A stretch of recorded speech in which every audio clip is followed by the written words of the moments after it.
প্রায় 3 মাস হয় গাড়ি কিনছি, আর গাড়িতে ওইরকম কোনো কাজ করা হয়, মানে গাড়িতে ওইরকম কোনো মডিফাই করা হয় নাই। তাই শখের গাড়িটা মডিফাই করার উদ্দেশ্যে সবাই রেনে বের হই। বৃষ্টি হোক বা ঝড় তুফান হোক, কোনো কিছু মানবো না, আজকে গাড়িটা মডিফাই করা লাগবে। সেই উদ্দেশ্যে ভিজা ভিজা আমরা মধ্যপুর রনি মোটরসে চলে আসলাম। এইখান থেকে কিছু অ্যাক্সেসরিজ চয়েস করলাম, আর দারাজ থেকে কিছু অ্যাক্সেসরিজ নেওয়া হয়েছিল, ওইগুলা দিয়ে গাড়িটা মডিফাই করে নিলাম। আসসালামু আলাইকুম গাইস, আশা করি সবাই ভালো আছেন, সুস্থ আছেন, আমিও ভালো আছি। আপনাদের সবাইকে আবারও আমার নতুন আরো একটি ব্লগে সবাইকে স্বাগতম। টাইটেল এবং থাম্বনেল দেখে ঠিকই তো বুঝতে পারছেন আজকের ব্লগটি কোন বিষয় নিয়ে হতে যাচ্ছে। প্রায় 3 মাস হয় গাড়িটা কিনছি, বাট গাড়িতে ওইরকম ভাবে কোনো মডিফাই করা হয় নাই। আজকে মডিফাই করবো গাড়িতে। ভাই গাড়ি কিনছি অনেকদিন হয়, তো মোটামুটি হালকা একটু মডিফাই করা হয়েছিল, তো মডিফাই করা আজকে আরো স্পেশাল কিছু মডিফাই করার জন্য যাচ্ছি। তো মডিফাই শেষে আপনারা দেখতে পারবেন যে গাড়িটা পরিপূর্ণ কেমন লাগে। আমরা এখন আছি আমাদের করিতলা, আর প্রত্যেক ব্লগের মতোই আমাদের সাথে আছে জামরুল ভাই, নাইম, আরিফুল, নাসির এবং আমি। আমরা যখন বের হই তখন আকাশে মেঘও কম ছিল। দেন একটু যাইতে না যাইতে দেখে আকাশ পাইটা বৃষ্টি পড়তেছে একবারে। বৃষ্টি হোক, ঘূর্ণিঝড় হোক, সাইক্লোন হোক, আজকে আমাদের গাড়িটা মডিফাই করতে হবে। তাই গাড়ি মডিফাইয়ের উদ্দেশ্যে আমরা সবাই ভিজাই ভিজাই রওনা দিলাম। বৃষ্টিতে ভিজতে আমার ভালোই লাগে, আপনাদের কেমন লাগে কমেন্টে বইলা যাবেন। দেন একটু পরে দেখে আবার বৃষ্টি কমে গেছে। গোপালপুরের ভিতরে ঢোকার সাথে সাথে বৃষ্টিটা কমে যায়। আজকে যেহেতু শনিবার ছিল আর গোপালপুর হাট ছিল, শনিবারে গোপালপুর হাট হয়, বৃষ্টিটা নামছে এমন এক সময় একবারে হাটের 12টা বাজাই দিয়ে গেছে।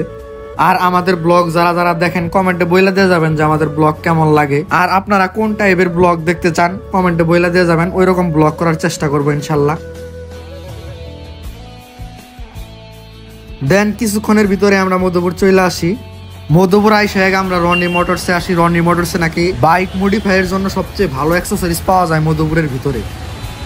মধ্যপুর আইসা একটু দাঁড়াইতে না দাঁড়াইতে আবার সেই আকাশ ফাইটা বৃষ্টি পড়া শুরু হয়েছে, দেখতেই পারতেছেন।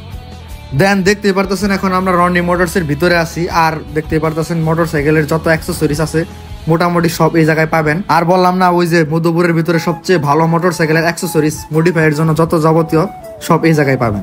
আর এদিক দিয়ে জামরুল ভাইয়ার নাম চয়েস করতেছে যে আমাদের বাইকে কোনটা লাগানো যায়। চয়েস টয়েস শেষে এখন আমরা বাইকটা ভিতরে ঢুকাবো। তো আপনারা দেখতে পারতেছেন যে আমাদের বাইকের টুকিটাকি মডিফাইয়ের কাজ শুরু করে দিয়েছে। এটা লাগান, এটা লাগান, হ্যাঁ এটা এটা এটা লাগান।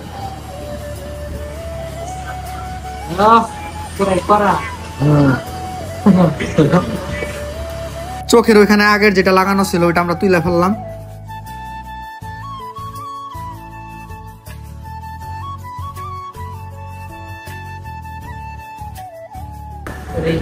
আবার এই সাইডে নিচে বইরা দেখা, এটা দেখা দেখছো। একটা মিটার প্রোটেক্টরও লাগাই নিলাম যাতে বৃষ্টিতে ভিজলে সমস্যা না হয়, আর এমনিতে যেন সমস্যা না হয়, তাই লাগাই নেওয়াটাই ভালো। বাইকটা হাত দিয়ে ধরে ফিল পাওয়ার জন্য ভালো একটা গ্রিপারও লাগাই নিলাম যাতে ভালো একটা ফিল আসে। মোটামুটি অনেকক্ষণ ওয়েট করার পর আমাদের বাইকের শেষ।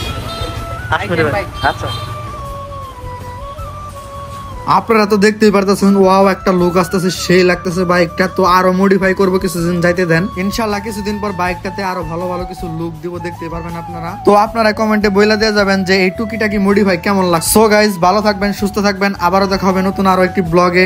Thanks for watching this blog. আসসালামু আলাইকুম।